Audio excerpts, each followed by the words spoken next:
रहीम मैं कैसर अजीज़ अपने YouTube channel news point 78 की तरफ से आपको वेलकम कहता हूँ। दोस्तों, आज हम आपसे एक ऐसे इशू पर बात करेंगे कि जिसका ज़िक्र आजकल बहुत ज़्यादा हो रहा है कि एहसास प्रोग्राम में ख़वातीन को पैसे जिनको मिल रहे हैं, जिनको पहली या किस्त मिल रही है, दूसरी किस्त मिल रही है, जिनको नाअहल कर दिया गया है या जिनको अभी जांच पड़ताल का मैसेज आ रहा है, तो उसके मसाइल के ऊपर हम आपसे डिस्कस करेंगे।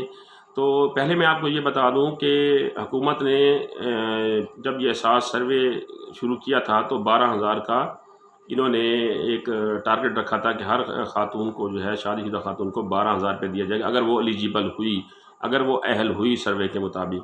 तो पिछले साल 2021 दिसंबर तक जो अहल हुई थी ख़वातीन, उनको 12-12 हज़ार रुपये की किस्त दे दी। किसी को पहली किस्त मिली और किसी को किस्त पहली भी नहीं मिली, क्योंकि उसका एलिजिबिलिटी का प्रोसेस अभी हो रहा था।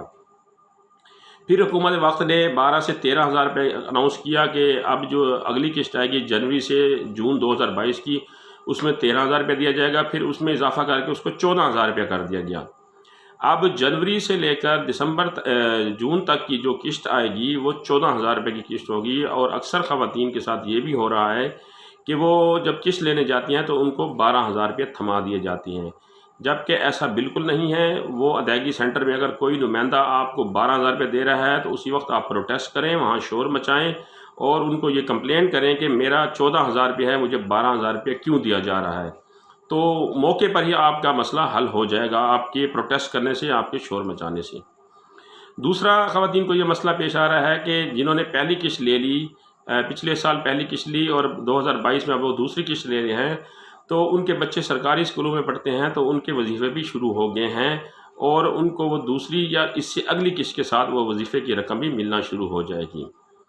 जिन ख़वातीन का अभी ये मैसेज आ रहा है कि आपकी अभी जांच पड़ताल हो रही है, वो 1 अप्रैल तक इंतज़ार करें। अगर 1 अप्रैल तक उनको अहल या नाअहल का मैसेज नहीं आता तो वो अपने इलाके में हर तहसील में एहसास रजिस्ट्रेशन डेस्क कायम है।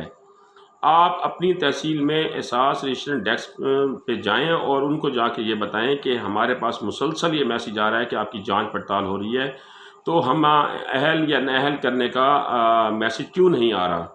तो वो आपका मसला हल करेंगे और आपको बताएंगे कि आपको पैसे का मैसेज कब तक आएगा, या आप अहलियत का आपका जो है प्रोसेस हो रहा है, नादरा की तरफ से लेट है, या किसी किस्म का कोई और इशू है, या आपका शनाख्ती कार्ड एक्सपायरी है, जो भी इशू है वो आपको बताएंगे। तीसरा अहम इशू यह है कि जिन ख़वातीन को नाअहल कर दिया गया है, वो ख़वातीन भी बार बार दफ्तरों के चक्कर लगाती हैं, जी हम मुस्तहिक हैं और हमें जनाब अहल किया जाए और हमें पैसे दिए जाएँ।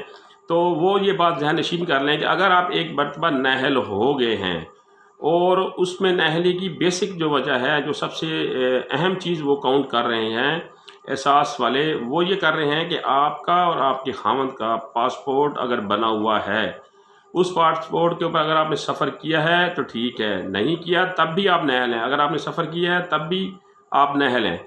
अगर आपका पासपोर्ट बना हुआ है मियाँ बीवी में से किसी एक का, तो वो कुंबा नाअहल है, और वो पासपोर्ट चाहे 21 साल पुराना ही क्यों ना हो। यानी सन 2000 से आगे आपने पासपोर्ट बनवाया और आपने सफ़र नहीं किया, आपका पासपोर्ट भी एक्सपायरी हो गया है, तब भी आप नाअहल हैं। इसके अलावा एलिजिबिलिटी के लिए गवर्नमेंट ने और भी शराइत रखी हैं, लेकिन फ़िलहाल इस शर्त के ऊपर अमल दरामद हो रहा है कि अगर आपका पासपोर्ट बना हुआ है तो आपको नाअहल कर दिया गया है। अगर आपके बैंक अकाउंट में 50,000 से ऊपर पड़ा है तो आपको नाअहल कर दिया गया है, या आप 1,000 रुपये से ऊपर महीने का बैलेंस इस्तेमाल करते हैं तब आपको नाअहल कर दिया गया है, या आपने रिसेंटली कोई प्रॉपर्टी ख़रीदी है तब आपको नाअहल कर दिया गया है। तो ये 4 चीज़ों को बेस बनाकर आपको नाअहलियत का मैसेज भेज दिया गया है। तो आप बार बार दफ्तर के चक्कर न लगाएं, क्योंकि आप एलिजिबल नहीं हो सकते। इसके अलावा जो है आपके जहन में कोई सवाल हो कि एहसास प्रोग्राम के मुतल्लिक आपने कोई मालूमात लेनी हो किसी भी किस्म की, तो आप मुझसे कमेंट्स में पूछ सकते हैं, मैं इंशाअल्लाह ताला उसका जवाब दूंगा। तब तक के लिए आप अपना और अपने अजीज़ व अकारिब का ख्याल रखिएगा। अल्लाह ताला हम सबको अपनी हिफ्ज़ व अमान में रखे। अल्लाह हाफ़िज़।